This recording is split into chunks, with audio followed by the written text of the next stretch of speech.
এরপরে 4টি বাক্য রয়েছে। 5 হচ্ছে go away। away একটি অ্যাডভার্ব কিংবা পার্টিকেল আমরা বলবো এখানে।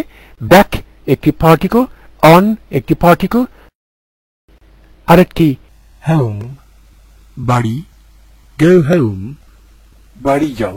এখানে হোম শব্দটি আমরা দেখে মনে করছি যে এটি একটি নাউন, কিন্তু আসলে এটি একটি অ্যাডভার্ব।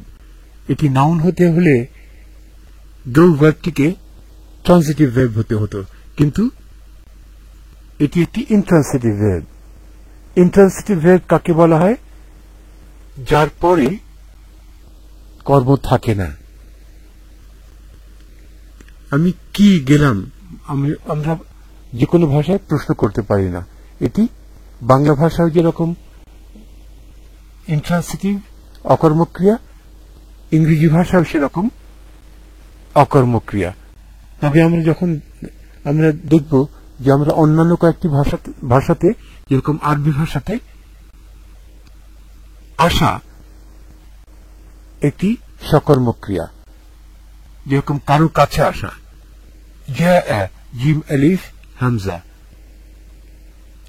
তো আমরা যখন অন্য ভাষা করব তখন সেগুলি সেখানে শিখব। এখানে আমরা কি শিখলাম? হোম শব্দটি একটি অ্যাডভার্ব। কিভাবে হলো সেটি আমরা এখানে একটু ব্যাখ্যা শুনলেই বুঝতে পারবো।